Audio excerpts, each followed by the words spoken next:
He's got him at number Man, I 20. don't care. He's my age, and I know how I feel when I get out the bed. I need 1 gram J and a cup of coffee just to say hello at work. So he's doing this at a Drink high some level. water before the coffee. That's my new thing now. 16 ounces of water before the first cup of coffee. It'll keep you from crashing midday and needing more coffee. What? Hey, Sheehan. What? Hey, you know, I get a case of water every week because I gotta flush this poison out my system. Well, yeah, you need a steam too, probably 2 times a day. All right, thank you. What? What else? All right.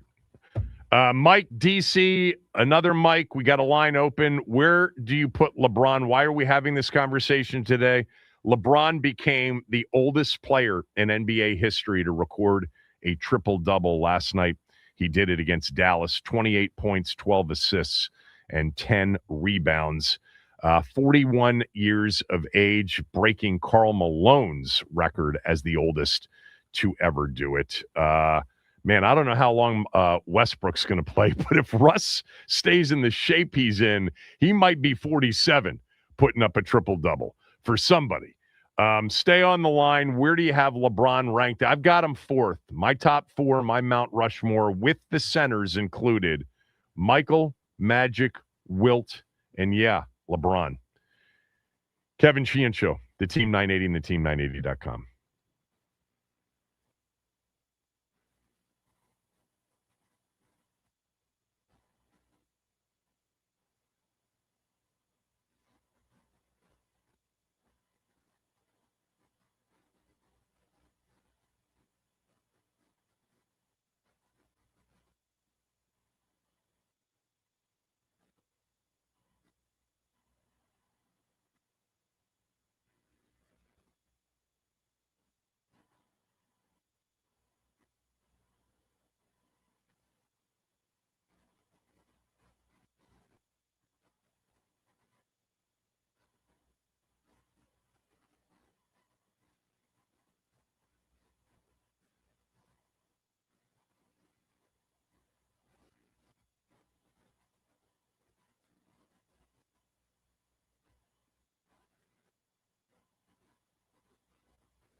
Where's LeBron on your all-time list? By the way, the ESPN 75th anniversary team, which was done in 2022, I was wrong. Wes Unseld's number 48 on that list, and Elvin Hayes is number 58 on that list. Those are the two Bullets Wizards from D.C. Earl Monroe's on the list, and I'm sure there are one or two other Baltimore Bullets on the list. Let's go to Mike and Frederick. Mike, where do you have LeBron? Hey, Kevin, I'm about your age, so I probably have a similar perspective. But I think it's a no-brainer. Jordan's number one, and then I think it gets close after that. I'll give you my top six. At 2, I have Kareem. I think he was the first high school phenom at Power Memorial. They changed the rules at UCLA with the no dunk. He has the most unstoppable hook shot, the most unstoppable shot ever. And then right behind him, I have Wilt at 3. And I think you failed to mention Wilt led the league in assists one year, right, just to prove everybody wrong. Yeah. And then at 4, I have Magic. 5, I have Larry Bird. You can't separate those two. I think Bird's the greatest combination shooter, passer. And then I have LeBron at 6. And the reason I have him at 6, you mentioned the super team.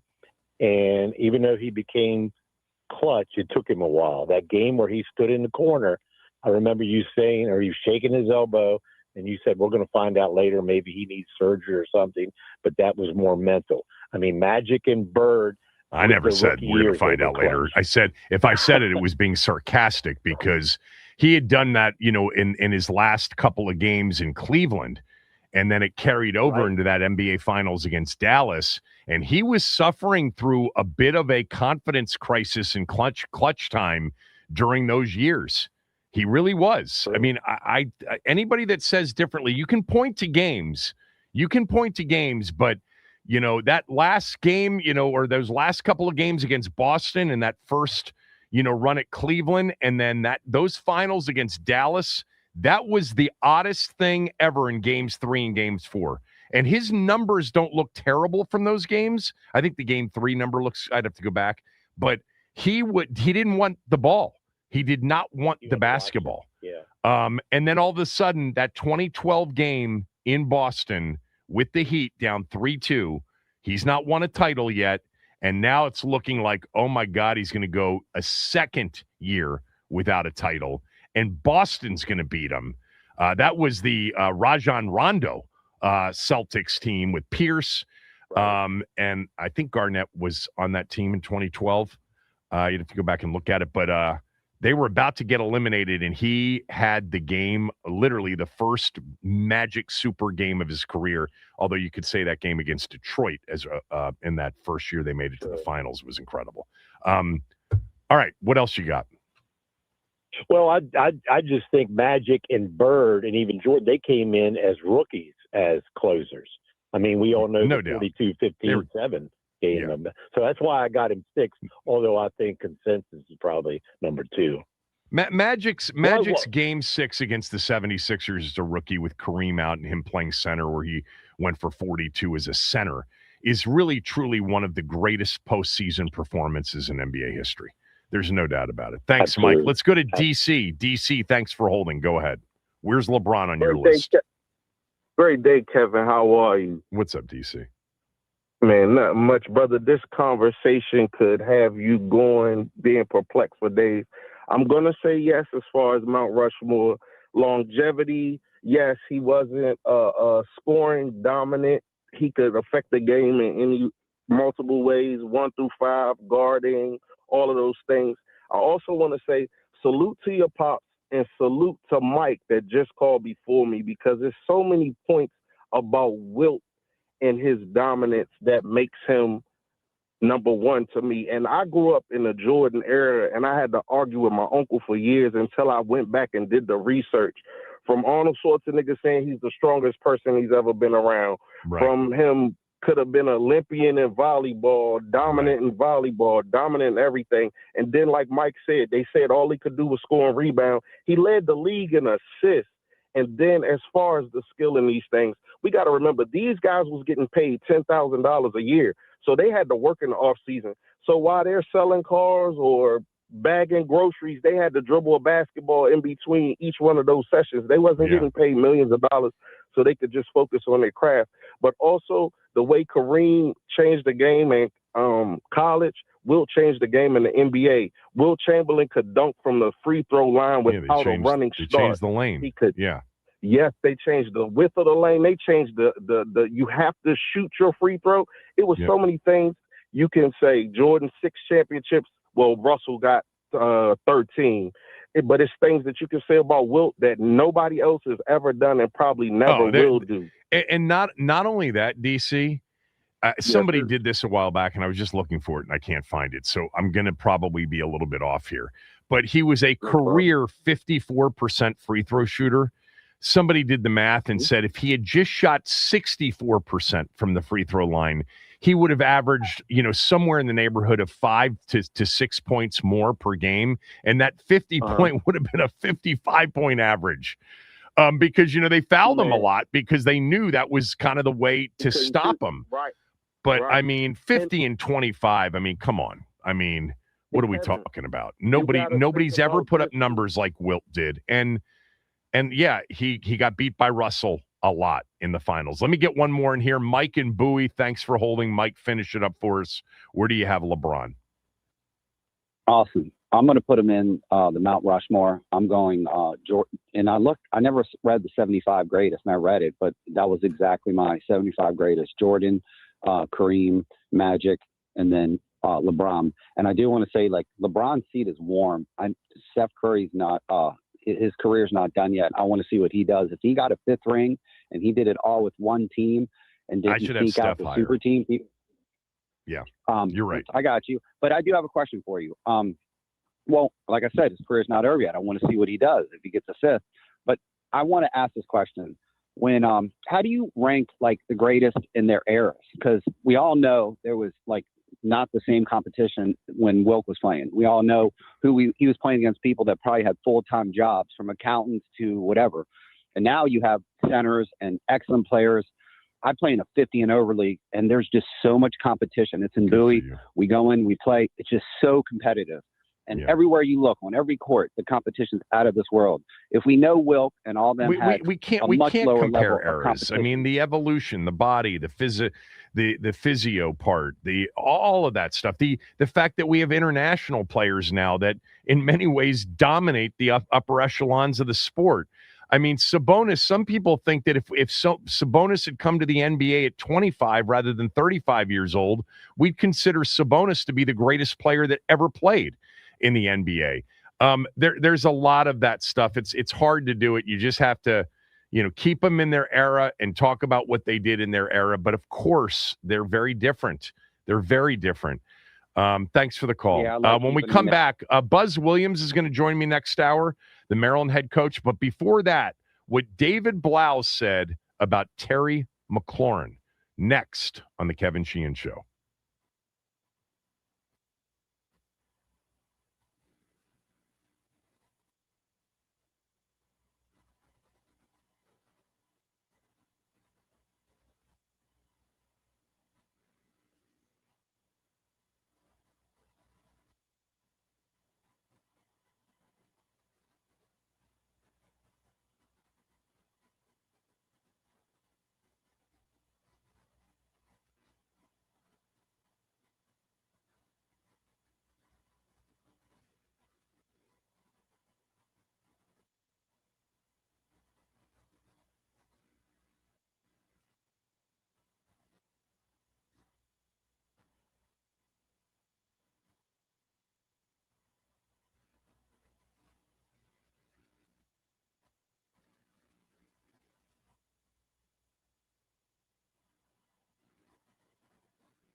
David Blough did an interview with Channel 9 and talked about Terry McLaurin. You're going to hear what he said here in a moment. But Chris Sims, who is with Pro Football Talk, right, Max?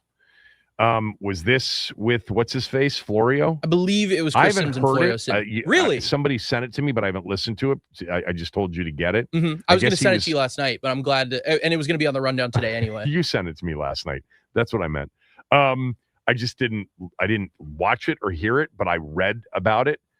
Tell me real quickly, it's Sims and Florio, and they're talking about the Redskins hires, the Commanders, both hires, the offense and defensive coordinator? Yeah, they're talking about they're going through the hiring process, or they're going through all of the hires, and this is kind of what he had to say about where the Commanders are at.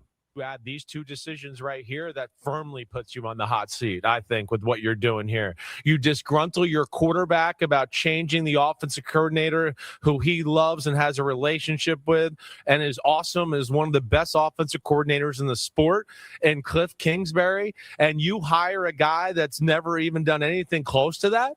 We're watching. We're watching. I mean, that's to me one of the craziest moves of the offseason so far. Crazy. Cliff Kingsbury, everything he's done, his offense is just getting better and better. Jaden Daniels, rookie of the year, looked like it was still going to be good this year, had to deal with some injuries. Even without him, the offense was not the problem. The defense was the problem. The head coach coaches the defense.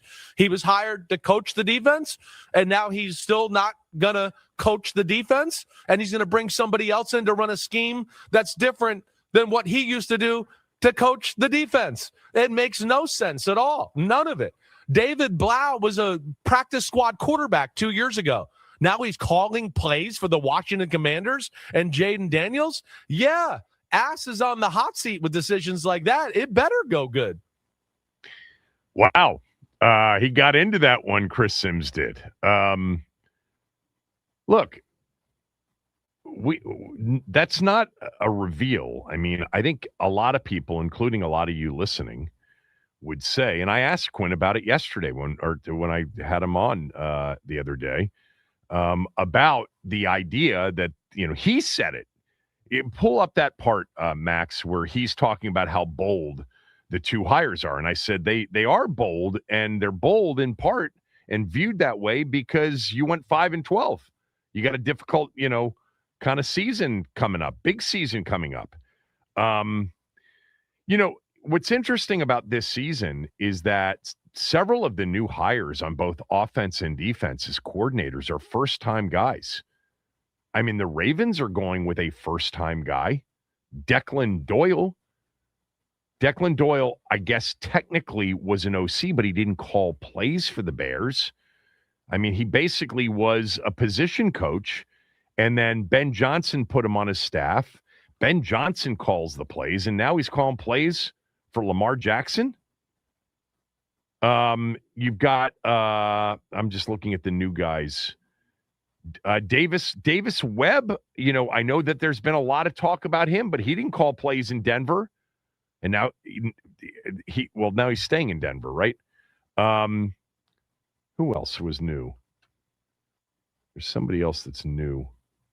Tommy Reese has he called plays as an offensive coordinator at the NFL level? I don't think so. Yeah. And defensive coordinators, you got some new guys, right? Now he was more bashing the hire of David Blough than he did Durante Jones. He didn't say anything about Jones, did he? No, not in that cut. Yeah. Is there another cut where he says something about Durante Jones? Not that I know of. I think that Durante's more of an unknown kind of more like he wasn't really the big focus of this. I think Sims' big thing, because I think him and Cliff may or may not have a relationship or be pals, but yeah. So I think Sims is sticking up for his guy more so in the clip. So I'm counting defensive coordinators first time. Sean Duggan in Miami, Brian Duker in New York. Cleveland still hasn't named somebody.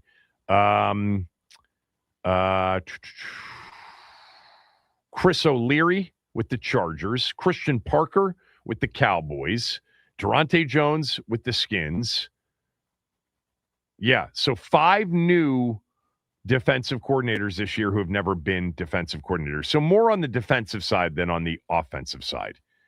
Look, this is a risky hire perception wise, but here's the thing that I would say to Chris Sims: if Washington didn't give him this opportunity, there would have been a line of teams willing to do it. We know Detroit would have done it. 3 teams wanted to do it last year. So I don't consider the Blough hire to be the same stakes hire that Durante Jones is, because Blough, you had buy-in. Everybody thought this was their guy when they hired him. When they hired him to be the assistant quarterbacks coach, there was a belief that he could, ascend to this position sooner rather than later. I just think they thought they would do it with Cliff Kingsbury leaving for a head coaching job. But that's not – David Blough is not a controversial hire or a high-risk hire to a lot of people in the league.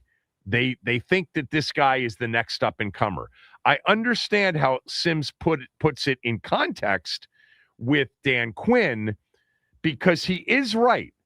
Offense was not the problem this year. The players that they lacked on offense were a part of the problem, but the defense was a much bigger reason why they cratered, along with obviously the injuries. But after injuries, it's like it's defense 1, 2, 3, 4, or 2, 3, 4, 5, and then you get to offense.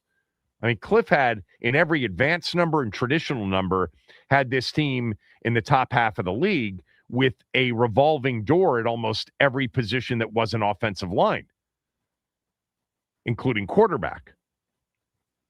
But Cliff, the other part about Cliff, and Ben's been right about this, is that Cliff's low under center number, the lowest in the league, his highest no huddle number, highest in the league by a lot, for whatever reason, isn't in vogue this year. It's not in vogue. Last year, 3 out of the final 4 teams played not under center. This year, 12 of the 14 playoff teams were in the top half of the league in under center snaps. And the hurry up, there are significant advantages. I want to point this out, and I'm going to continue to beat this to death because I know Cliff would do it.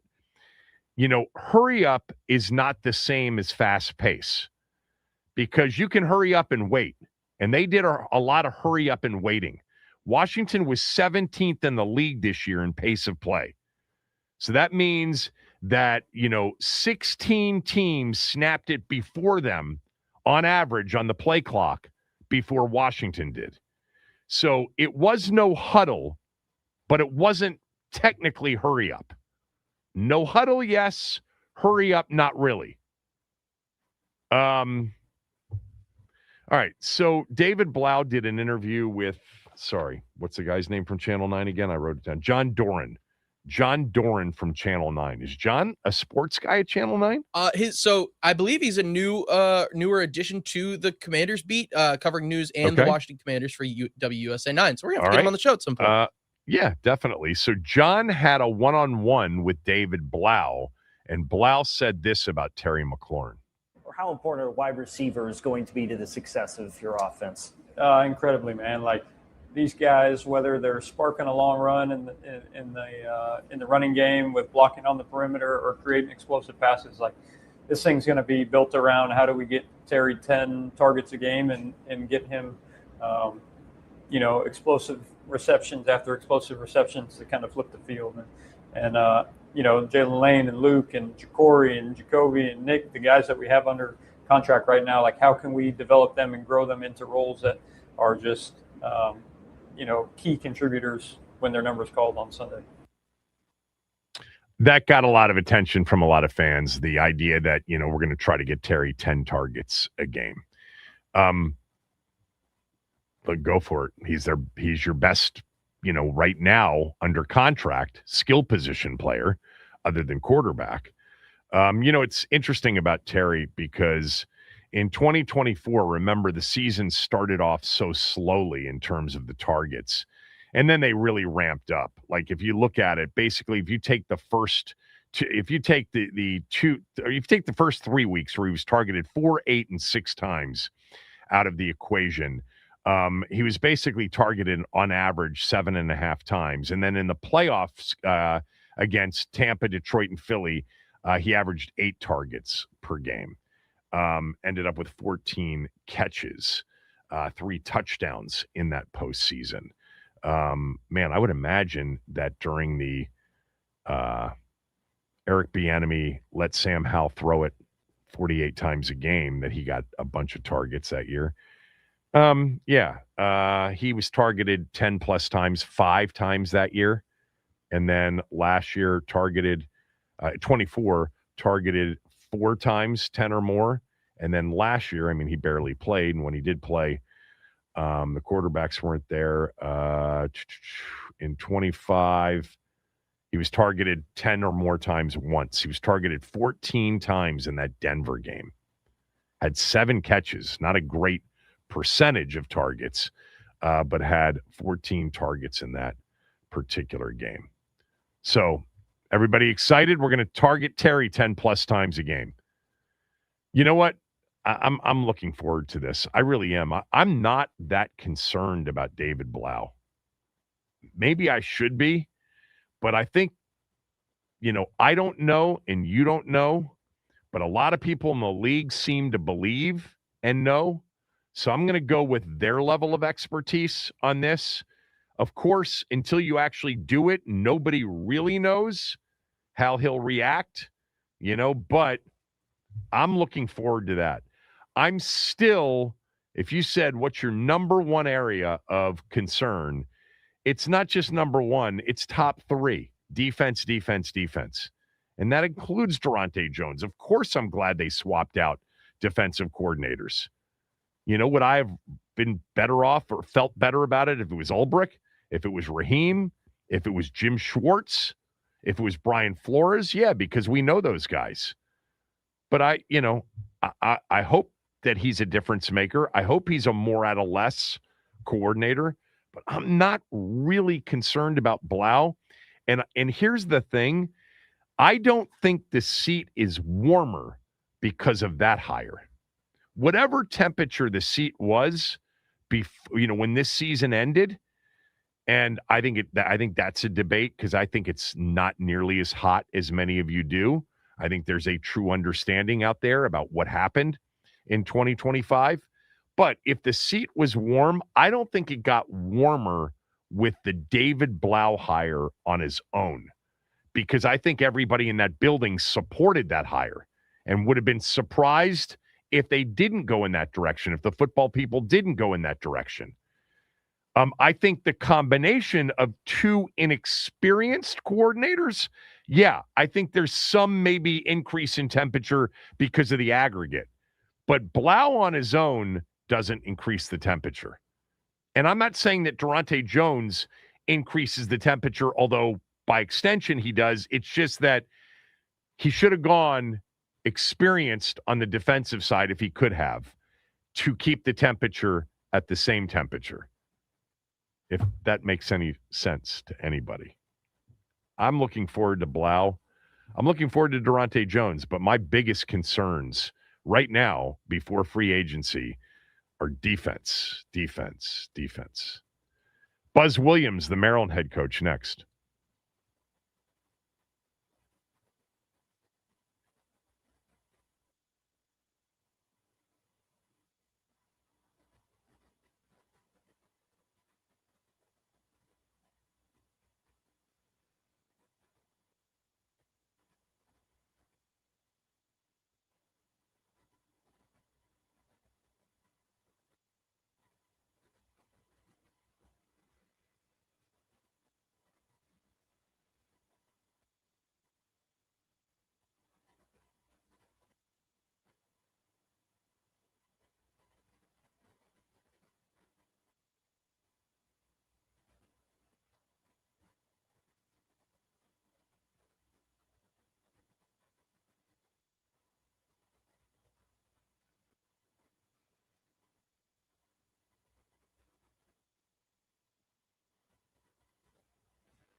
All right, joining me right now, the head basketball coach at Maryland, Buzz Williams. The Terps have won 2 in a row. They beat Minnesota on the road last Sunday, and they beat Iowa the other night in College Park. Iowa had won 6 games in a row. The Terps at Rutgers on Sunday at noon.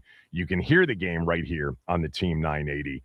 Pregame starts at 11:30. Coach, it hasn't been the easiest first year at Maryland, but your team's played hard all season long, and now you've got something to show for it with back-to-back wins. Sometimes coaches will say they saw the good wins coming. Sometimes they'll say it was a complete surprise. What about you in these last 2 games? Well, I think, and I've tried to say this even during losing, I have great respect, Kevin, for the resilience of our players. Some of the things that have transpired are 1,000% Buzz Williams' fault. Some of the things that have transpired have been out of our control. And our group has shown up every day, and our staff has been very thoughtful in finding margins for us to compete in this process. The results haven't been what we want or what we need or what everyone expects, and we're very aware of that. But in 2026, after all the things that have transpired with 15 new players and everybody brand new, from to keep showing up despite the results, I'm very appreciative of. And I did not necessarily work past, it's going to do this or it's going to do that. But I did think that in some of the invisible margins that we're competing in, there has been improvement. And I think that our execution of those things has become more consistent.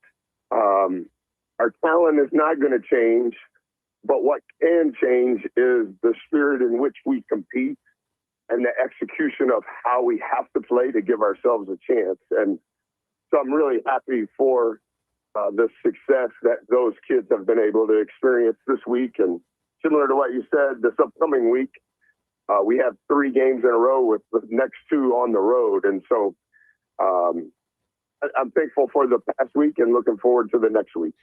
You know, what you just said, and you said it a couple of times this week, including after the Iowa game the other night, because I watch your press conferences after games and listen to you with Naki after the games. You've really internalized this season. Look, you've won close to 400 games, and have coached for 30 plus years. You're feeling this, and the losses as they mounted. And by the way, I would also say, and maybe this is part of it for you, not just the losses, but the one-sided losses. I mean, you've sort of done it. You said the other night, you said, I have to do a better job. I'm completely aware of the territory of this job. I need to be a better person. Elaborate a little bit on that. Yeah, I mean, I could talk about that for a long time. And I'm always super cautious and try to pray over my words and my thoughts before I ever say anything publicly. I get all of this, and I don't want anything that I say to come across as arrogant or of ego. And I also think that I have to be really careful because that's the responsibility of the leader, is sometimes to take the arrows. And I think in what this has become, blaming, complaining, defending, I do not think that that's what great leaders, that's what I would like to be someday. I don't think that that's what great leaders do. And so there's a multitude of things that I could say, but I also think you have to be careful about what you say, because you don't want it to come across as justification for the lack of success. You are still responsible for the human beings in the program and whatever you believe is most important on and off the floor. And you have to understand that with the territory of any job, particularly of a great job such as this, there is going to be multiple opinions and a multitude of support wondering what is it and what can we do. And so I understand I'm the new guy, and I want to be cautious with what I say, whether I've been here a long time or I've been here 290 days. And so I've been a head coach 19 years. This is my 5th school. I understand all that comes with it. And I just want to continue to be responsible, not only in my actions and my example, but also in the words that I have privately and the words that I have publicly. And I've got a long way to go in being better in both, but I'm trying to be ultra self-aware of that. You know, on some level, isn't it better that you feel that in at a place like Maryland where the passions run high? Yeah, like I don't have a problem with that. Like I think that's a good thing. Like that's why I say I'm completely aware.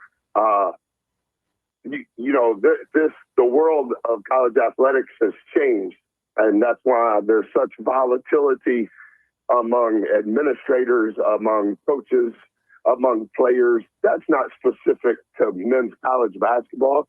You can chart the last 5 years of presidential changes, AD changes, chancellor changes, football coach, basketball coach, like it's the highest it's ever been. And that's because this era is different than it's ever been. And you are a historian. Hey, what was Maryland like in the ACC? Well, what's Maryland like in the Big Ten? That era has shifted. And now we're in a completely different era. The conference teams are still changing, but we're in a different era relative to NIL, relative to the portal. None of it is public on what it has become, but what comes with the territory in regards to expectations, results, those things are never going to change. And so I do believe that the volatility, along with the exposure amidst the changes, that's just part of what it is. But to your point, Maryland's a really good job, and that people care, and that the students were fabulous against in our last game. I think they've been great all year. I thought our support versus Purdue versus Penn State, like we're so appreciative of the people that are still here and passionate and trying to help us. And I thought I thought the students were tremendous against Iowa, but I also understand, hey Buzz, we got to do better. This is Maryland, and I'm thankful that we're at a place that can and will do better and has always done better. So let's talk about your team a little bit, because one of my favorite watches this year, and he got a late start because he was injured early in the season, but I've loved watching Solomon Washington play. He's undersized for the position he's playing. He's 4th in the Big Ten in rebounding. I think he's 2nd or 3rd in offensive rebounds. And guys in front of him, by the way, on the Big Ten stat list, they're all 7-footers. For those that haven't watched him play, describe him as a player. Yeah, he did everything but break his ankle, and he missed 7 weeks. And in those 7 weeks, everything we had installed defensively had a lot to do with him. And everything we had installed offensively, he was a part of it. So he got hurt in practice number 6. And in practice number 7, when we knew it was going to be a significant amount of time missed, we began to make changes that were probably more focused on Gochi offensively for sure, and then made some changes defensively in hopes that we could stay out of rotation. So we played the entire month of October. Obviously no games except the exhibition or one of them. And then we played the month of November. And then December the 1st is the first time that we practiced again with 10 guys. Obviously Solo was back. And we began to re-implement what we had done in September and October because Solo and Gochi were going to be together. Those guys played 2 games and had 5 practices together before Gochi got hurt. And then Gochi's diagnosis suggested he was going to be out a significant amount of time. Gochi is Pharrell then we Payne, for began- those that don't know. Yeah, I'm sorry. Yes, sir. That's all right. Sorry. And then we began to formulate, okay, here's another team. Now Pharrell is out. Solo's back. Solo wasn't back 100%. He had been back 2 games in 10 days.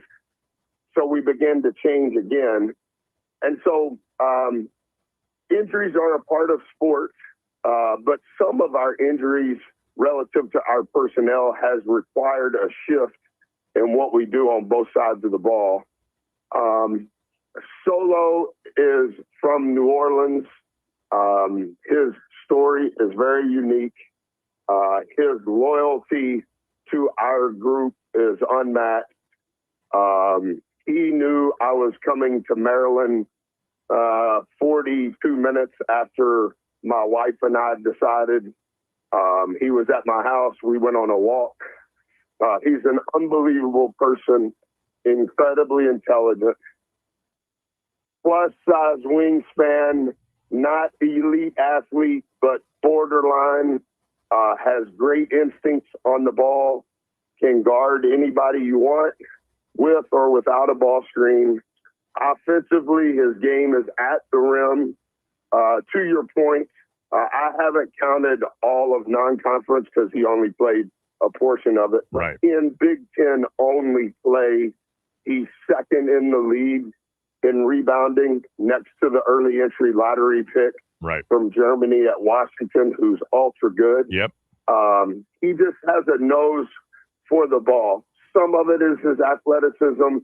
Some of it is his length.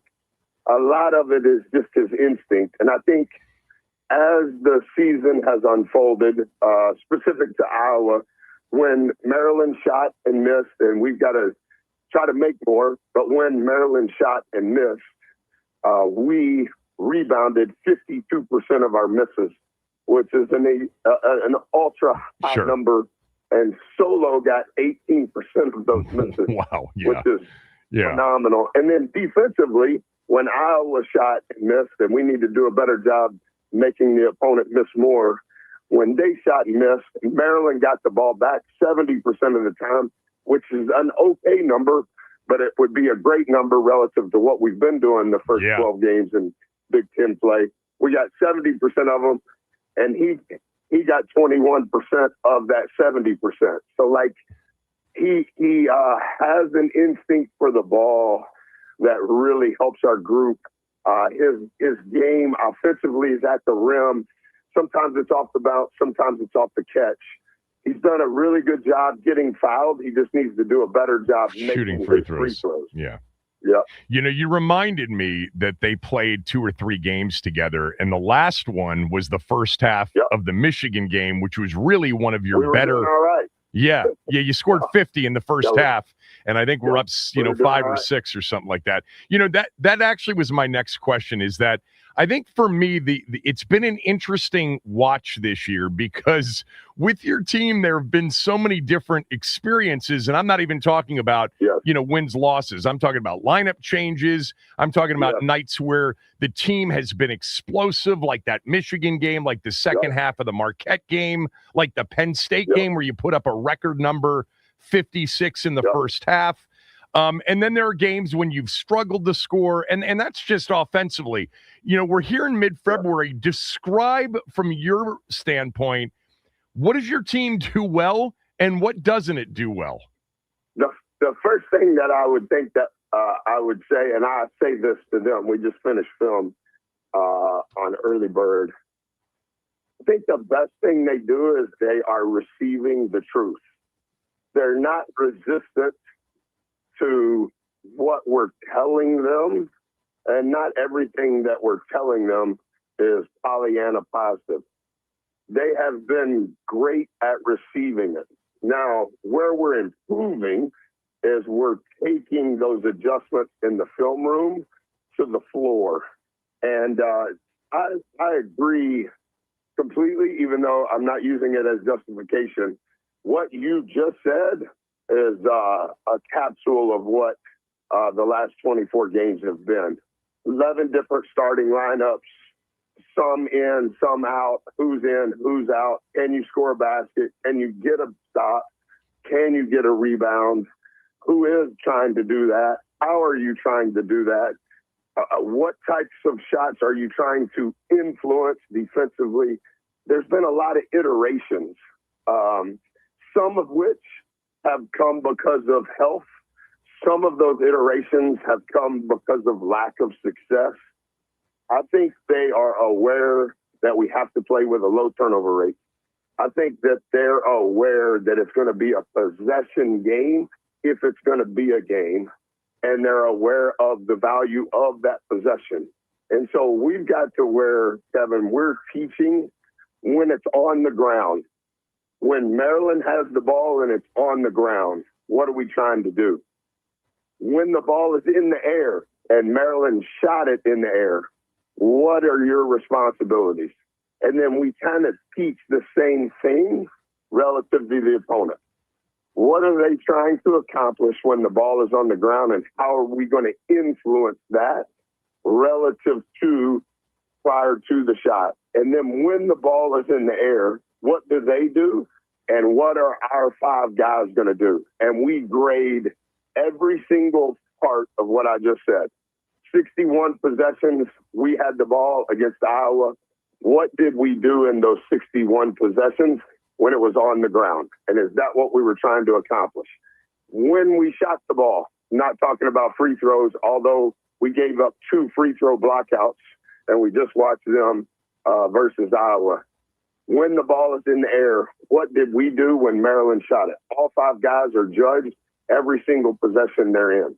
They get a grade, and we have language to every part of it. And then the flip side, without trying to get too nerdy, the flip side, same thing. Iowa has the ball, very good offense, top 20 offense in the country. This is what their forwards are doing. This is how their forwards are used relative to 14. This is what we're going to do. This is our coverages when the ball is on the ground. Now when the ball is in the air, this is what Iowa does. This is what their personnel does. And this is what we're going to do. And we grade every possession when the ball's on the ground and in the air. Yeah, and for those wondering, Buzz isn't saying when the ball's on the ground like a loose ball. He's talking about when a team's possessing the ball. Yeah, that's right, before they shoot it. Right. You know, you had a great line after the UNLV game. As you were talking about turnovers, I think that's been one of the real issues, especially when they've been live ball turnovers. You mentioned after the UNLV game, you would have been better off letting the shot clock expire, so at least they'd have to inbound the ball and you could set up your defense. That has to be one of the things that we grade. Yeah, that has to be, in watching your team this year, the possessions where you don't get a shot and you turn the ball over. That's got to be the most frustrating for you, right? Yes, and we just finished watching our response following live ball turnovers. Yeah. How did the turnover occur? Right. And then what was our response, and how many points did we give up in those possessions? So if it's a 60 possession game, how many times did we give it to them? And then when we gave it to them, what happened? How? Yeah. Was it live or was it dead? And then if it was live, we literally just watched it. Every live ball turnover, how did it occur? And then what was our response? And how many points did they score within that live ball turnover? And like any team, not Maryland, not Buzz, any team, if you have the ball 60 times and you give it to them 22% of the time, you probably have bad math to overcome. Right. And that was the problem against Ohio State. We gave them the ball 16 times. Now, whether it's live or dead, that's a factor. But when you give it to them and you don't get a shot, that means you don't have a chance at an offensive rebound. That means you don't have a chance to get fouled. And now that just mathematically puts so much more on your defense. Whether it was live or dead, you're just increasing their number of possessions. So what do you coach in terms of live ball turnovers? Just getting back on defense and getting set, or attacking where the turnover happened? Yeah, it's there's some complexity to it. I don't want to act like that I would have the same response that a good coach would have, but we call it change drill. I learned it when I was young. So Kevin's team is playing today against Buzz's team, and Corey is an official. And when Corey blows the whistle, if Buzz's team has it, whichever player on Buzz's team has it, he just drops it. And Corey, the official, throws it to Kevin's team, and she doesn't throw it to the same person. She just throws it to the team, and now you scramble. And so we have language specific to transition defense. Who's the rim? Who's the rat? Rat means who takes the ball. Yeah. Who's strong side? Who's weak side? And the fifth player has nothing to do with positions. The fifth player is going to be the high nail. And so on a live ball turnover, when the official would throw the ball to Kevin's team as a practice drill of live ball turnovers, relative to who she threw it to, relative to the 5 kids on my team, I'm about to be the rim, the rat, strong side, weak side, or high nail. And then as it unfolds relative to where it's at on the court, that would suggest what me and my 4 teammates would be doing in transition versus your team and who has it and where they have it on a live ball turnover. Yeah, I'm sorry to say I followed that entire thing from Buzz Williams, everybody.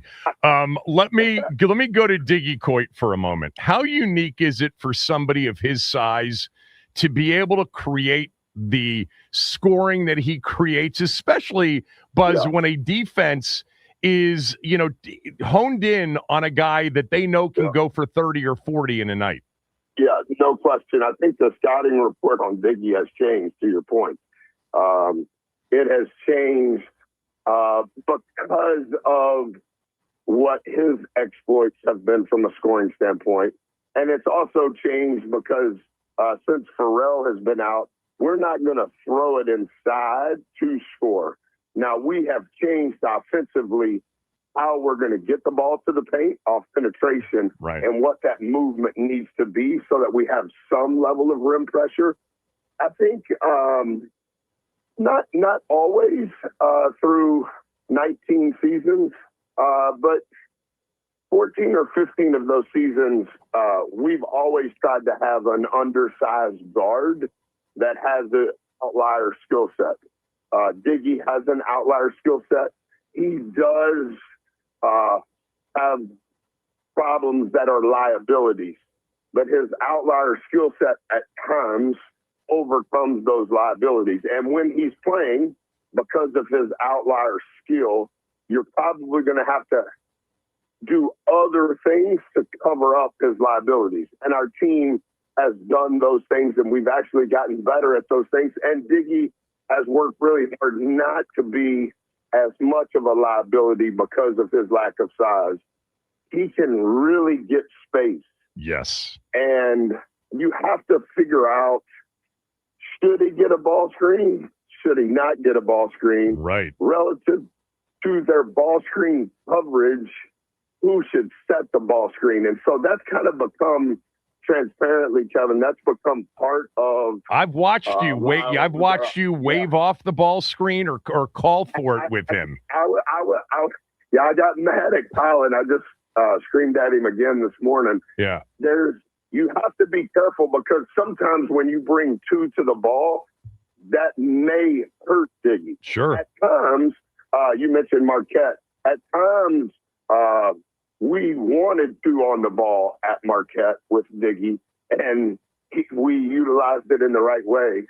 I would change their ball screen coverage in the middle of the second half, and at the 8-minute timeout, I gave our guys something new that we had not done, and Colin, who hasn't played a lot of minutes, was screwing it up. And so we changed because of their coverage, and their coverage was based on Diggy.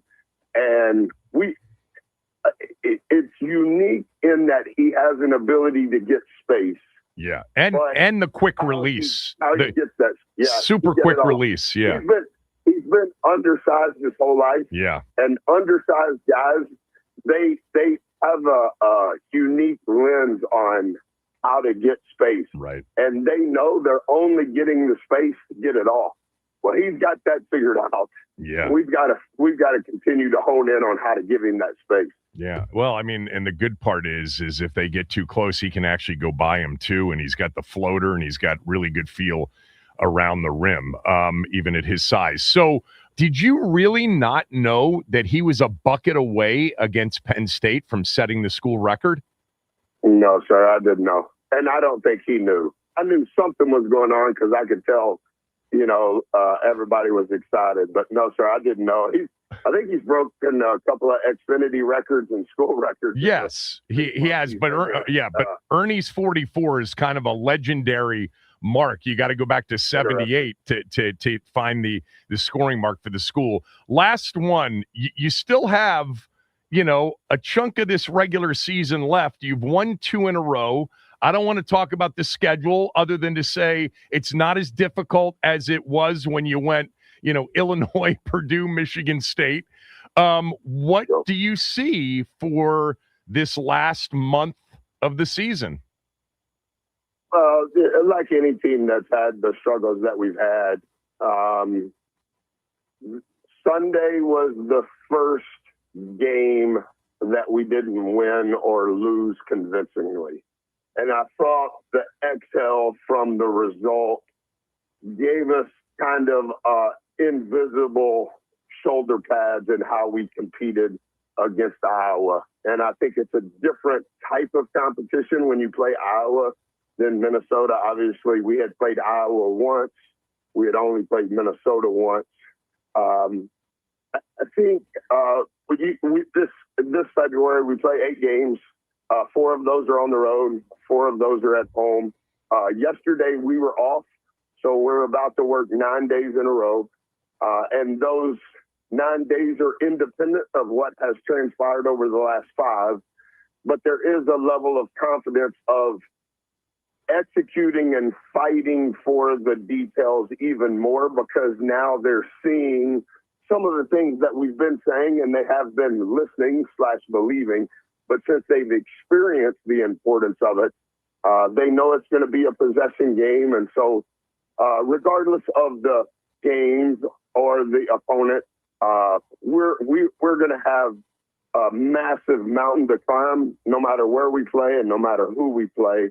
And we can't give away a minute in the film room or 1 rep on the court because we hope that it's another 1 or 2 possession game that we're fighting for. And so the execution of that fight is what we have to continue to work on. Thank you so much for your time. I wish you the best of luck. Sir. Thank you very much. I appreciate you allowing me to be a part. Have a good day. Go Terps. Buzz Williams, everybody. Window Nation's running their February sale, which includes a 10% discount for Valentine's Day, but much beyond that. How about 4 free windows with every 4 purchased, and don't pay anything for 2 years. No money down, no payments on a monthly basis, and no interest charged until the year 2028. Replace your older windows with new custom-built high-quality windows from Window Nation. The insulation will be better. You'll keep the warm air in during winter, keep the cool air in during summer. They measure each window 3 times to make sure it fits perfectly. 96% of their installs go off without having to reschedule a fix. Their installation crews and their whole gang get 5 stars. How about 45,000 times on social media? Ranked number 1 by Forbes magazine among all window installation companies in the country. You can trust Window Nation, I promise you. Call them at 866-90-NATION or head to windownation.com. Mention my name. They'll come out and give you a free in-home estimate. 866-90-NATION, windownation.com. When I come back, the first NFL date and time has been set.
Ben Standig coming up at noon. John Orand, our good friend from Puck News, reported yesterday that the 49ers and Rams will play each other in Melbourne. We've known that. Melbourne, Australia. It'll be a week 1 game, and it'll either be played on Wednesday night, September 9th, as the first game of the NFL season, or Thursday night, September 10th, as the second game of the NFL season.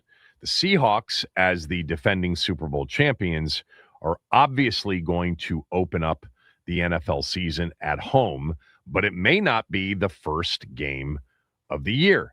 I don't know why the Rams and 49ers can't play on Sunday. I guess my guess would be they don't have enough time to recover for a week 2 because of the travel time coming back from Australia.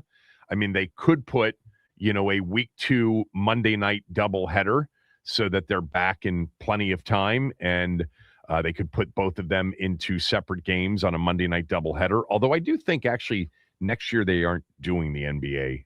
They're doing the Monday night doubleheaders. Didn't we read at some point during the season that the NFL does not think that the NFL Monday night doubleheaders worked after like the third year of doing them? I could be wrong about that.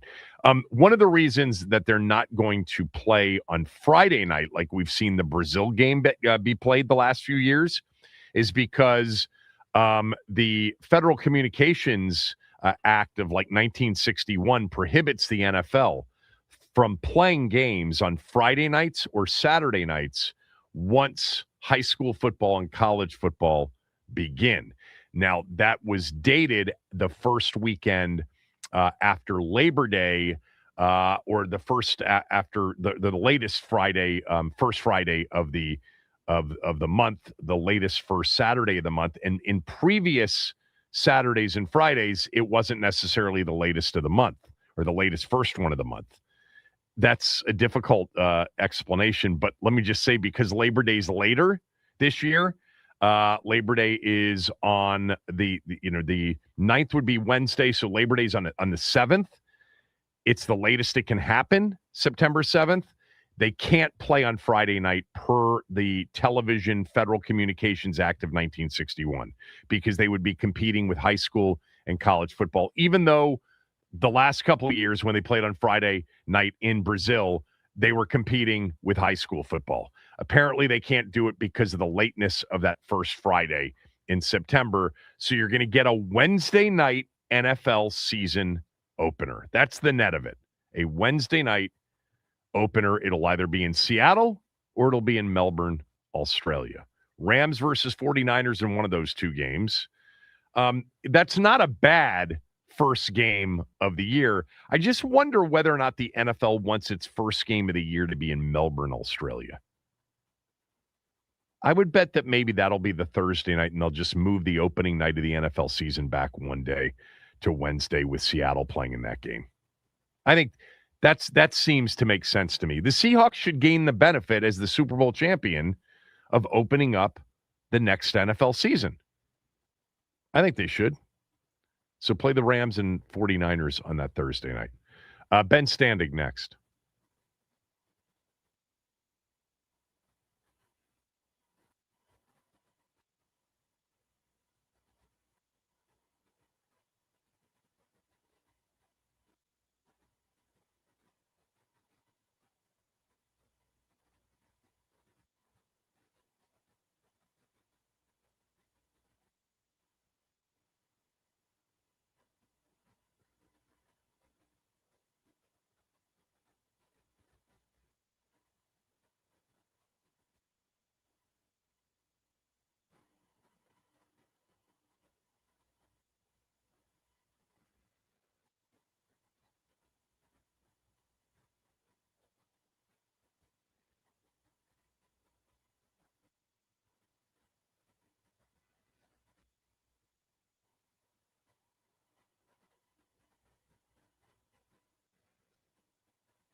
Ben Standig's with us, as he is every Monday and Friday, as our Skins Insider. He writes for Substack. I would urge you to be a subscriber. It hardly costs anything. It's totally worth it. Ben writes pretty much 3 to 4 times, sometimes 8 to 9 times a week during the season. And it's a great way to follow your favorite football team. Follow Ben on X at Ben Standig. He joins us right now. I'll ask you the question I asked callers yesterday. Jeremy Fowler did this kind of tiers of the 18 non-playoff teams. And tier 1 was, don't panic, all is well. And in that category were teams like Baltimore, Kansas City, and Detroit. And then he had essentially a few moves away. Washington was not in that group. Cincinnati was, Dallas was, Tampa was, Minnesota was, and I'm forgetting who the other team was. And then they were in their own category, Washington was, and it was more contention or reset. And I asked callers, I said, which category of the 3 that I'm creating here with the help of Jeremy Fowler would you pick? Don't panic, a few moves away, or many moves away. And contention is defined as a playoff team next year with like 10 plus wins in a playoff team. Which of those tiers would you put the team into?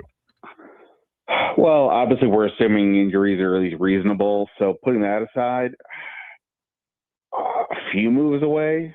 I mean, the defense could be a lot of moves away, but I'll say a few because, look, and take in terms of the whole totality of both sides of the ball, if we get healthy years from Jaden Daniels and Terry McLaurin and the offensive line holds up the way it mostly did last year, and, with reasonable weather, they re-signed Deebo Samuel, they add some other receiver in free agency, or maybe they even use the number 7 pick on the offense. The offense is close enough to being potentially a really good one again, the way, maybe not 2024 heights, but, pretty strong. The defense is obviously a lot more complicated. There's moves to be made at all 3 levels. If you use the number 7 pick on offense now, you presumably have spent a lot of money in free agency on players and so on. So it feels like it could be a lot of moves away, but I'll go with some moves away, or however that was phrased, because again, one side of the ball isn't that far. The other side, maybe Durante Jones can come in and get more from less than they did a year ago, and we'll go with some of that optimism for now. Yeah, I answered it the same way. I mean, I think my reasoning it tilted really with a quarterback who can very much tilt the field. And, just having him for 17 games means you've got a really good chance to be a good offensive team, even if you don't upgrade significantly on offense. Although we probably want to see them upgrade a little bit on offense. And then the question comes, down to, can your defense approach middle? Can it approach the middle of the league? And if it can, they're probably a playoff team next year. Yeah, no, for sure. I mean, again, this assumes, and you have to say this before every NFL season, this assumes relative health. You're not what you were last year. That ruined seasons. 100%, right. I mean, you can't. If they lose Daniels and McLaurin for any length of time, again, we can start talking probably about what major changes are coming in 2027. So yes, we're assuming that that's all reasonable. And again, do they need a better passing down running back? Sure. Do they need another tight end or somebody to potentially replace Zach Ertz, or do they think that's Ben Sinnott? All these things are true. But again, we're just saying, between the quarterback, the offensive line, and Terry McLaurin, and maybe we can throw Bill in there, they've got enough pieces to work with on offense that they just need a little bit of tweaking to a degree. The defense is just all over the place. There's very few things we can point to today and say this is a true strength, et cetera. So it's a little tricky to say a lot or a little, but again, with one side of the ball at least being pretty good, then we'll go with a few. But I mean, it's funny, Dan Quinn, when he was asked about the roster rebuild when he got hired, he used the term recalibration as opposed to a rebuild. That ironically feels more appropriate now than it did then. True. Because I thought then it was like, okay, this is just sort of branding to not have fans feel that this is, starting over. And obviously the year went the way it did. It was incredibly surprising how quickly they were able to get things going. But yeah, this isn't a tear down because we know, especially with the quarterback, but this is like, hey, something has to give. It did not work out enough, i.e. they changed the offensive coordinator and they basically going to have to reset the whole defense. I asked Quinn the other day about, I said, you get a wish granted for one player, new player. You don't have to name the player because he's not going to name the player. What position would that player play? And he essentially focused in on 3 areas. He said, I need, a pass rusher. I need somebody who can score when he touches the ball on offense. And I need somebody to stop somebody at corner that can score on the other team. I didn't ask him to prioritize, but the first one he went to was pass rusher, somebody that can really impact the game as a pass rusher. That's my number one, I think. I mean, in terms of, having somebody in free agency that can really make an impact there right from the jump. Like, I don't want to risk it on a young rookie player that may need time to develop and may not be great in year one. Even if he's picked at number 7, there are no guarantees. What would your number one be? You get a wish, you get one position. What position is it? Yeah, I mean, I think the pass rusher or, a defensive monster in the front, the defensive line, the front 7, something along those lines. Look, I think that they can get by with sort of average help at receiver along with McLaurin. I mean, not ideally, but we did just see in 2024 that a group with McLaurin and Noah Brown and De'Ami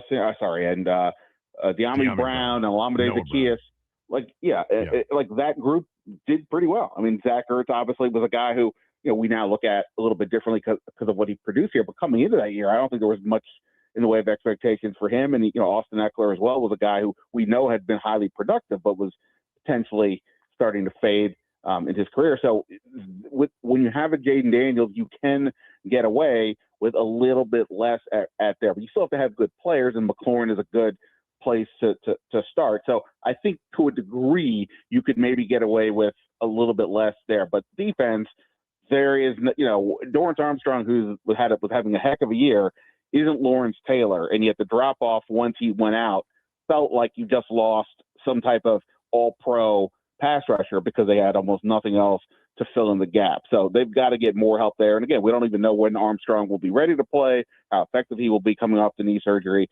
So yeah, they've got to get more help there. And yeah, I agree with him about the corner as well. I'm not saying that's like a distant third, but like that, I would, the defensive end pass rusher affects the corner more than the other way around typically. When a team is going to move on from a player who's a veteran player, they typically do so sooner rather than later so that veteran player has a chance to, go through free agency. Do you think they're thinking about that with Marshawn Lattimore? Because we're all convinced they're going to release him, right? We are convinced they're going to release him. I've been stunned before with decisions that teams I cover make, but I don't have a clue why you would look to keep him here. I mean, there's no dead money. It's $18 million plus that you can have towards the cap. No reason. I mean, even if you said, "Hey, we want to bring you back," it won't cost you $18 million. So yeah, that seems like a no-brainer. And then they've got to figure out. I guess I'm asking, like, don't you think that we could be at any point here in the next few days, certainly no more than a couple of weeks. I mean, free agency technically starts March 9th, so we are less than a month away. I think that's the beginning of the period of tampering or permitted contact or whatever it's called now. But we're going to find out about we know what we're going to get with Lattimore, but we're going to find out about Payne sooner rather than later, don't you think? Don't you think they'd cut him loose and let him have a chance to catch on with somebody else if they decided to cut him loose? Yeah, I mean, free agency starts, early March, so there's no real rush.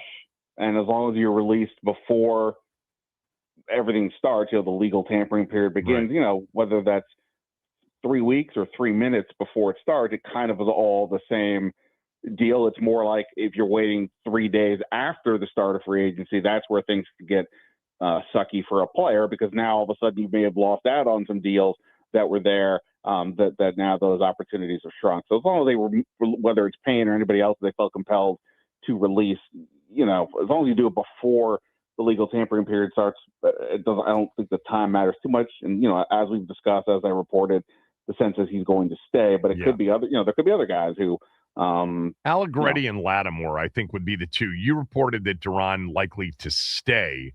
By the way, at the number, his current, $28 million plus number, I think Lattimore and Allegretti would be the most significant, kind of cap savings. Lattimore 1, Allegretti 2. I don't see anybody else as a cut for cap saving purposes. Do you? No, I don't think so. Obviously, the world is a little bit different now with Durante Jones in there. So, he could have a different vision for some guys that just does not work for what he wants to do, and maybe that changes things. But just in terms of the pure money, no, I think you hit it right. And Lattimore, 99%, I got to imagine he is gone. Allegretti, to me, it's, maybe, probably, could be, but there also could be some sort of a change with, the guarantees, maybe takes a little bit of a pay cut. They are now without several backups. Andrew Wiley is a free agent. Trent Scott, they don't really have, other than Allegretti and Brandon Coleman to a degree, they don't really have backup. So maybe he could stay with a reworked deal. And look, I think he also showed some good stuff when he had to fill in for Tyler Biotish at the very end. Of course, I understand that the games at the very end didn't mean too much this year, but it was a reminder that he could help there. So maybe he stays, but yes, in some sort of reduction either in salary or new deal or something along those lines. Talking to Ben Standig. So we also have this period in which you can sign your own free agents, and they have a lot of them. They started the process with the Tress Waste signing the other day. Do you have any guesses as to who's next? A Chris Paul, a Jacob Martin, a Marcus Mariota? Some of these guys, we know the guys that make sense for them to bring back. Like Chris Paul seems like a no-brainer to re-sign. Jacob Martin, the same thing, like to try to re-sign on your own without them hitting the open market. Well, it's so funny that you just mentioned Chris Paul, because literally I just was looking at my computer, and it just said the Toronto Raptors released Chris Paul. And of course, because we're having this conversation, my head was like, wait, what's going on? So yeah, by the way, it'll be great when that Chris Paul retires, so we can stop having these, have these clarifications. Yeah. Look, Tress Way just re-signed this week, right? Yep. That's a no-brainer. This is a case of where a guy, he's been here forever. Right. So let's hit the other no-brainers, which are going to happen in the next week or two. Right. What I'm saying is that from Tress Way's perspective, hitting the free agent market doesn't really mean anything. This is where he is. So, but for a guy like Chris Paul, I'm absolutely hitting free agency unless Washington is backing up the truck. Right. Same thing to a degree, maybe with Jacob Martin too. They may want him back, but he had a pretty good year. I would want to see what else is out there. So guys with options, I just don't see them easily re-signing unless there is just, again, the offer is just too strong. Now, I don't know if Washington has too many of those guys other than the two I just said. Does Bobby Wagner have options?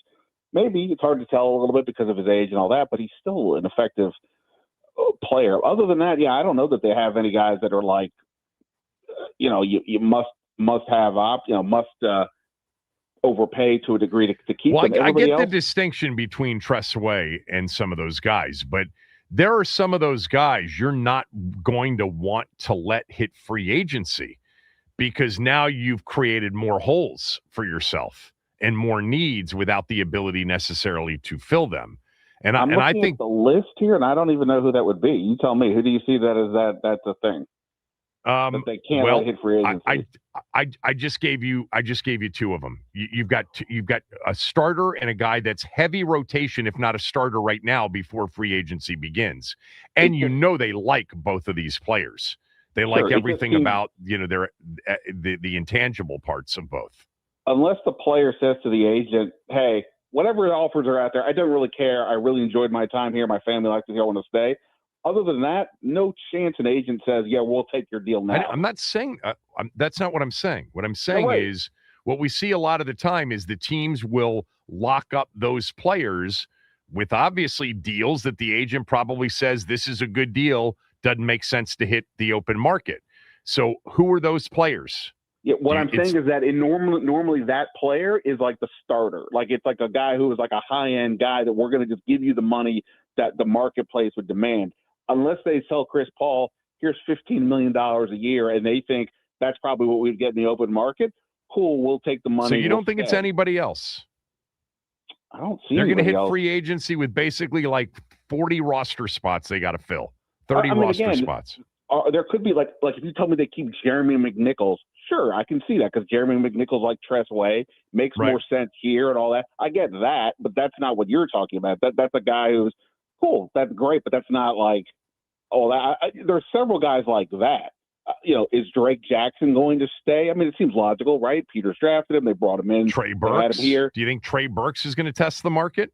I think there's interest in keeping him, but we'll have to see what the money is. Are they going to, obviously part of the issue last year with, like I say, Zacchaeus was it's not that he didn't want to stay. It's just that the offer wasn't so appealing that he had to take it immediately. He tested the market and, ultimately left for the Bears. I think it's more situations like that. I mean, look, if you tell me they don't want Deebo Samuel to leave and they're going to therefore offer him whatever it is, $16 million a year or 2 years for 31 or something like that. Right. Sure, that could happen. Is that the price for Deebo? That sounds right to me.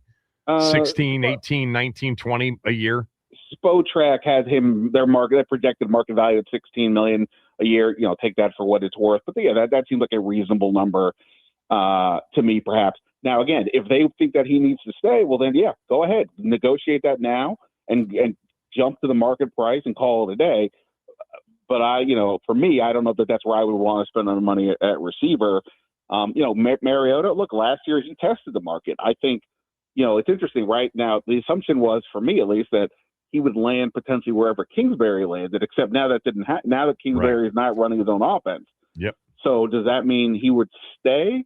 Maybe there's more possibility there, or he could still go to, another team. I do think last year, if the Colts had not landed Daniel Jones, I think there was a possibility that Mariota ended up there either as a backup for Anthony Richardson or as Jones, as we saw with Jones, real competition for him to potentially start. So we'll see on that because the Kingsbury one for him does change the world a little bit. I mean the Rams they had Garoppolo this year, so I don't know what his deal is yet for sure. But Garoppolo's obviously in the same general boat as Mariota.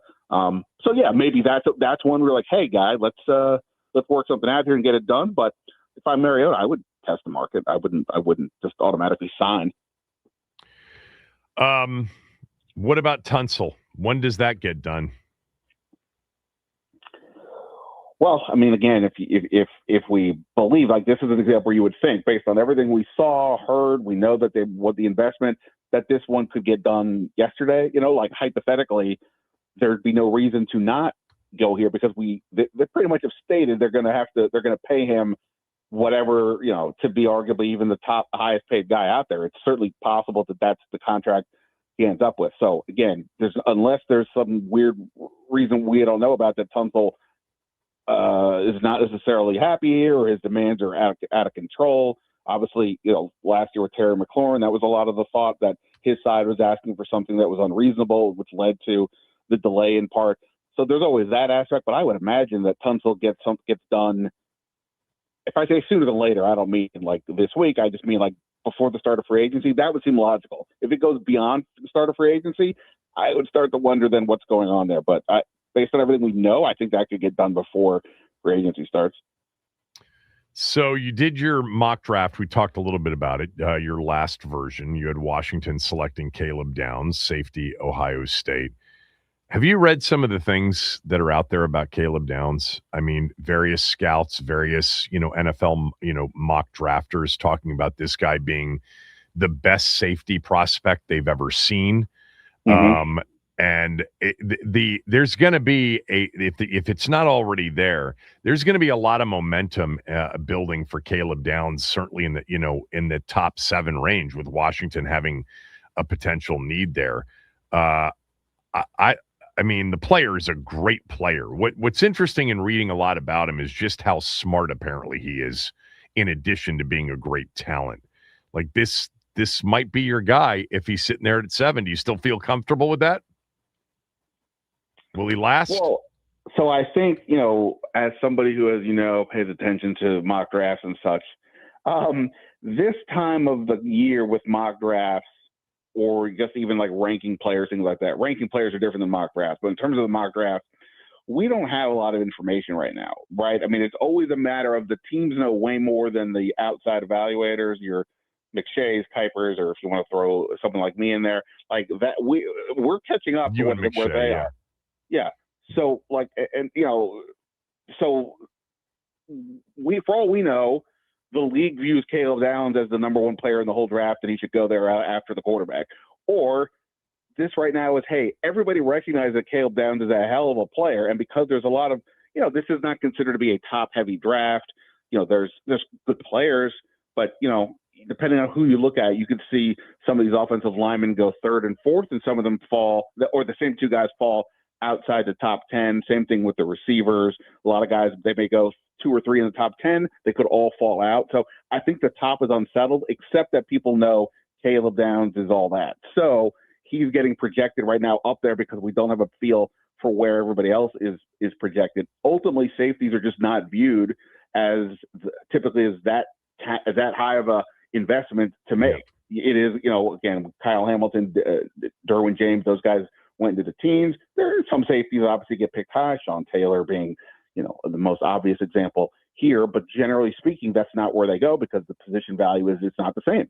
And if you're Washington and you have one of these defensive ends, Ruben Bain or David Bailey there, whichever one they would say like better, if one of them is there and Downs, from a purely position value, there's no way you're taking the safety. So the question is going to be, in 2 months, a month, whatever, do we get a sense that the league values Caleb Downs above and beyond these other guys, regardless of position, because he's just that good, or the other guys are a little more questionable, or does it come down to what it typically does? You want linemen, both sides of the ball. You want, obviously, a quarterback. You want a playmaker on offense, maybe even a cornerback if you're going for a secondary over a safety. And I think that's, if I had to guess right now, I would guess that's ultimately where things land. But yeah, right now, him going as high as 5 to the Giants doesn't seem crazy. And, Washington at 7, the Saints at 8, all that seems to be reasonable if, based on where we are today. Again, let's see where we are in 6 weeks or so. All right, last one, because we didn't talk about this on Wednesday when the day after the coordinator press conferences and all of the different staff changes were announced. Were there any surprises with the staff, and what's still in play with the rest of the staff?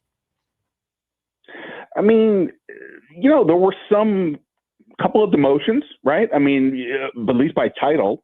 In the secondary, Tommy Donatel was ahead of the DBs.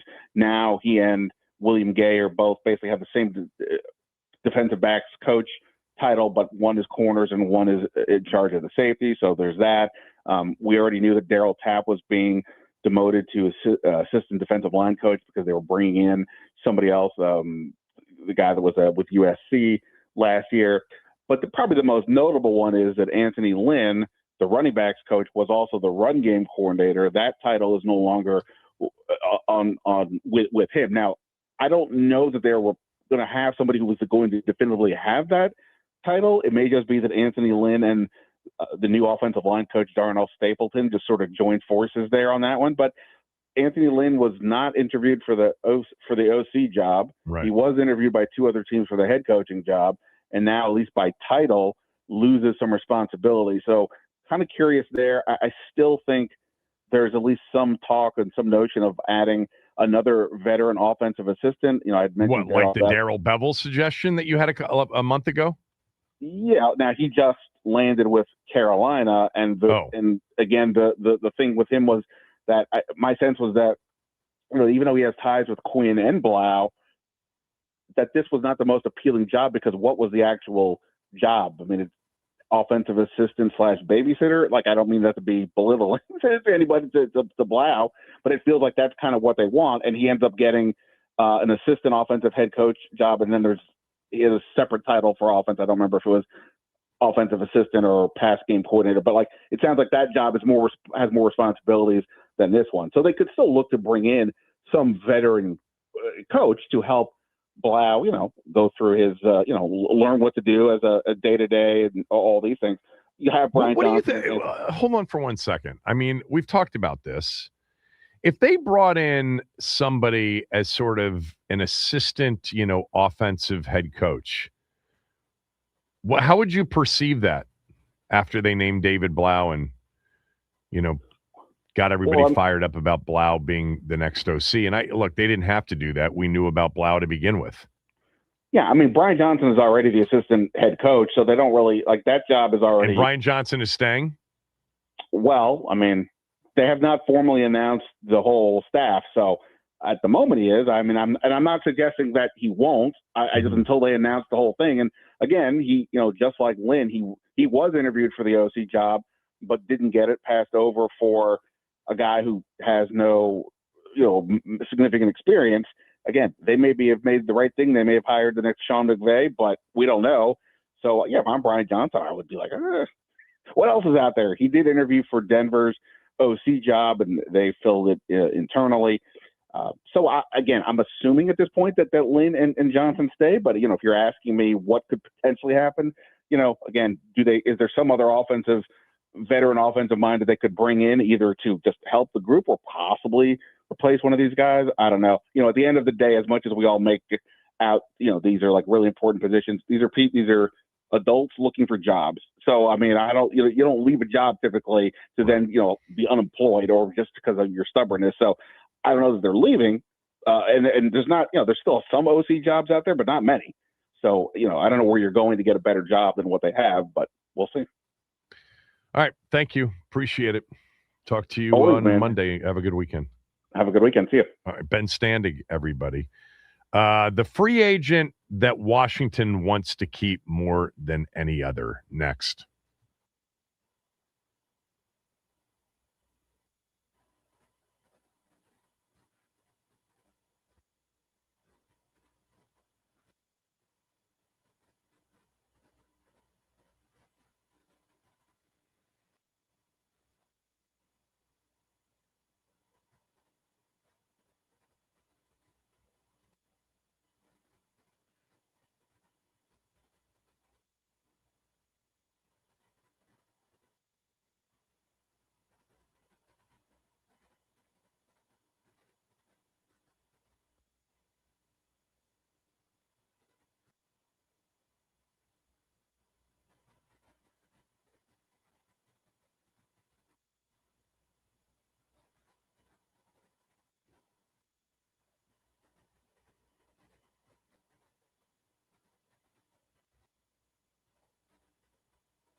Was there a player that, either wasn't on the roster or was on the roster, but you didn't have super high expectations for, that ended up surprising you more than anybody else?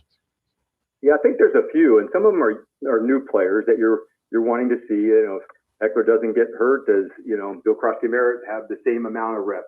And you can kind of go into other spaces with people at for a receiver to see Jalen Lane not just as a returner, but make an impact into those spaces. So we played a lot of people at receiver, we played a lot of people at defensive end, at corner, and so to see some of those guys into that spot, like Jake Martin was one that I thought came in as a first-year player here. All right, showed he could handle bigger parts of that role. Offensive line until the end of the season was one of our spots that we did stay healthy and have good spots. But all of those ones, they might be one-offs here and there, but to see guys step into roles, that Jeremy Reeves was one when we lost. Will Harris stepped in and certainly made some plays. We'd seen that on special teams easily. And so to see that carry over onto the defensive side, that was a big deal. And I would say Jordan McGee at linebacker was one that I thought showed the speed, the violence that we're looking for from the spot. So those are a few that come to mind, when you ask that. That was Dan Quinn with me yesterday on the show, and he gave you a list of players, but only one of them isn't under contract, and that would be Jacob Martin. Washington has 29 unrestricted free agents, 3 restricted free agents, 32 spots right now that are not locked down on what they'll have to enter training camp with, which is a 90-man roster. So essentially a third of the roster they have to create. And some of it's going to come from their own players. CBS Sports wrote a story today. The author of that story was Zach Perellis. One free agent every NFL team should make sure to keep. The interesting thing about this list is that there's some big-name players. Like the Cowboys should keep George Pickens. The Eagles should keep Nakobe Dean, Jaquan Brisker in Chicago, Quay Walker in Green Bay, Caden Ellis in Atlanta, Mike Evans in Tampa, Cameron Jordan in New Orleans, Kenneth Walker, the Super Bowl MVP in Seattle. Big names on this list. And the name listed for Washington of the free agents on the team or was on the team last year, they should be sure to keep Trey Burks, wide receiver who they picked up off the street midway through the season. And what this writer writes, 1 year after their breakthrough NFC Championship appearance, the Commanders backtracked to a 5-12 due to underperformance and major injury issues. By the end of the season, it was a skeleton crew, but Treylon Burks, a 2022 first-round pick, made the most of his opportunities with 10 catches for 130 yards and a touchdown. Remember the touchdown, the one-handed grab against Denver on Sunday Night Football? Washington badly needs some youth and athleticism across the roster. Burks is 25. He fits both. So, I mean, listen to the list of these players, right? Deebo Samuel, Bobby Wagner, Marcus Mariota, Zach Ertz, Von Miller, Jonathan Jones, Austin Eckler, Andrew Wiley, Noah Brown, Dietrich Wise, Jacob Martin, Noah I, Trent Scott, Josh Johnson, Jeremy McNichols, Shai Tuttle. Some of these names were people that were added late in the year. Eddie Goldman, George Fant, Preston Smith, Chris Moore, Antonio Hamilton, Sheldon Day, Jalen Holmes. Then they've got a Drake Jackson, Trey Burks, Lucas Niang, Jake Moody, the kicker they picked up at the end, Chris Paul, Chase Edmonds, and Jeff Driscoll. The 3 RFAs are Tyree Jackson, Chris Rodriguez, and Jake Moody. Jake Moody's an RFA. 29 unrestricted free agents and 3 restricted free agents. My question to you is, who are you definitely signing and bringing back? Like number one on your list. Who's number one on the list of your own free agents from this past season that you're bringing back? You know, the big money guys were Debo, Bobby Wagner, Marcus Mariota made $8 million. Zach Ertz made $6.5 million. Von Miller made $6 million. Jonathan Jones made $5.5 million. Austin Eckler made $4.2 million. I looked down this list, and part of it is you want to bring them back, but as what with Debo Samuel, what's the actual price going to be? Market value, according to Spot Track, is $16 million a year. So somebody's going to give him 2 for 32, something like that, more likely than not. But who's the number one unrestricted free agent or restricted free agent that you absolutely want them to sign and bring back? I mean, I have a couple of them. I'll start with Chris Rodriguez as a restricted free agent. They have the ability, because he's restricted, to keep him. I forget what that number is. I think they'll keep him. I think that's kind of a gimme. Let's take the 3 restricteds out of it, all right, which would be Chris Rodriguez.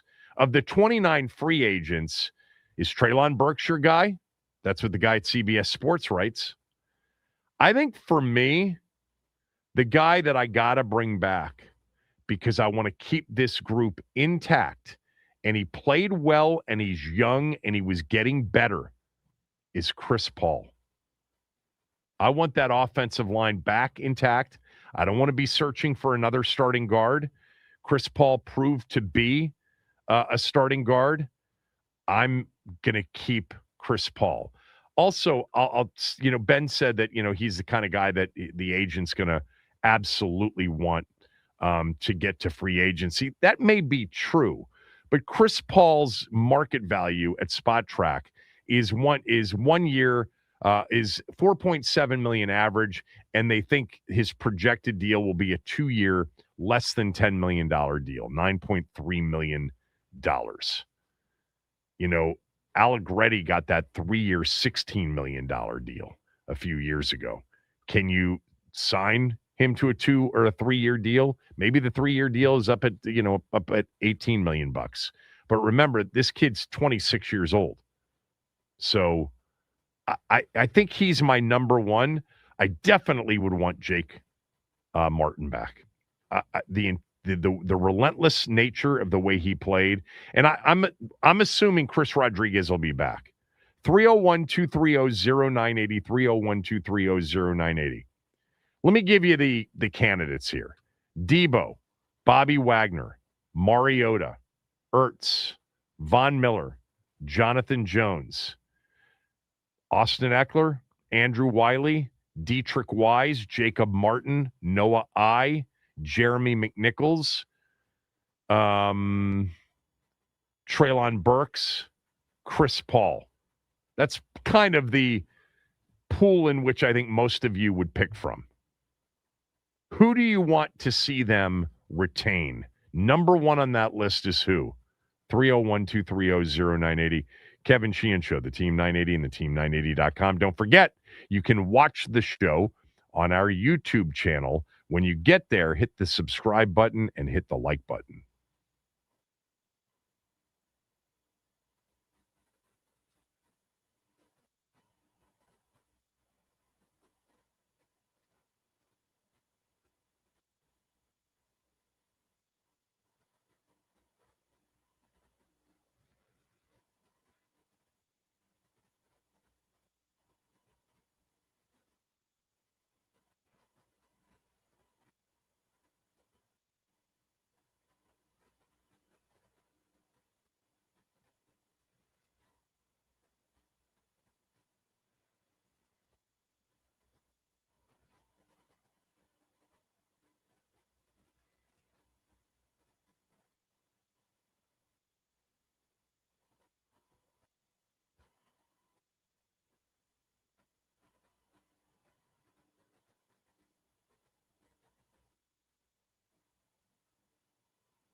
Before we get to the phone calls, I do want everybody to know, because this is a big local story. Tonight, 6 o'clock, Paul VI, who's number one not only in the area, they're number one in the country.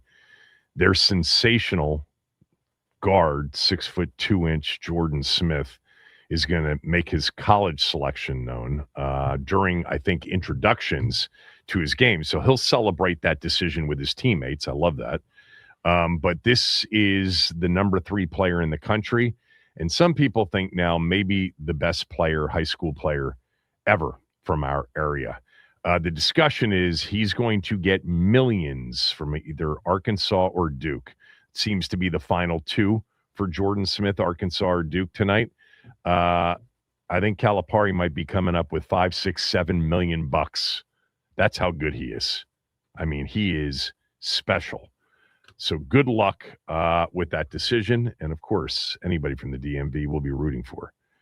All right, you got to bring one of our current unrestricted free agents back. CBS Sports wrote a story that basically assigned a player for every single team in terms of a free agent they have to bring back. For our team, it was Treylon Burks. I would say Chris Paul's got to be on that list. I mean, there are a couple of them I really want back for sure. But Chris Paul won't be outrageously expensive. I think I want that offensive line intact. And I know that there was some depth and there's some opportunities there, but, Allegretti will be gone. Wiley will be gone. Chris Paul is my answer. What's your answer, Max? My answer is Deebo Samuel. We need that extra playmaker on the offense, especially if you're going to do what David Blough has said he wants to do, and that's try and get Terry McLaurin 9-10 targets a game. So you need somebody who can separate, or somebody else that the defense needs to keep their eyes on. So for me, Deebo Samuel is who you need to bring back. At about 2 years, $32 million bucks, more likely than not. Yes, I know we have Brandon Coleman. I like Chris Paul. That's who I want to be my starting left guard. I want Tunsil, Paul, Biotish, Cosme, Connerly Jr. And with Brandon Coleman being a guy that can really have some versatility as a backup. Let's go to Bobby in North Carolina. Bobby, the one unrestricted free agent you think the team should bring back? Hey, Kevin, that's a depressing list of names that you just went over. Because I feel like most of those guys, I mean, it's really, go back and look at those names you called out, Kevin. Mm-hmm. I mean, Adam Peters has got his work cut out for him, man. Yeah, he does. I'm just, it's really scary how much changing needs to be done in this overall roster for it to make us a competitive team for next year. But all that said, you and I agree, it's Chris Paul by a landslide. Go ahead and pay him. He's worth it. He's still young enough. Give him a 3-year deal and, padding it up. I like Burks. I'm intrigued by him. And then Jacob Martin will be my third. But, Kevin, other than those 3, I wouldn't give a crap if you let the rest of them just walk and let's sign some new blood. Some of these older players that are on there, got to get rid of them, man. We got to get younger, faster, quicker. We just got to get more playmakers on this roster, man, up and down it. Thanks, Bobby. Appreciate it. Let's go to Chris in Annapolis. You got to bring one unrestricted free agent back. Who are you bringing back? After Chris Paul, who I agree with you, it would be Dietrich Wise. You need to get physical on the D-line. You can get him for cheap. He can be depth. You don't have to worry about overpaying him or promising him 80% of snaps. He can be a depth guy, really physical, good value with that guy. Probably good value coming off the quad injury at 31, 32 years old. I'm looking up his age right now. I think I have that right. Yeah, and look, I mean, he was a critical last year free agent signing. They really thought that he was going to be their edge setter along with Dorrance Armstrong. I'm just looking to see what Dietrich Wise's estimated value, market value would be. The market Spot Track thinks he'll get, $2.5 to $3 million for 1 year off that injury. Yeah. Thanks. After Terry and Jaden, he was the biggest injury, in my opinion. Yeah, Jaden, Terry, Armstrong, Wise. That would be my order. But Wise came first, so it hurt more and for longer. Thanks. Appreciate it. Let's go to DJ. DJ's on hold. DJ, who's the free agent you're going to bring back? Marcus Mariota. Yeah, That's a good one. Tell me why. Unswung wise.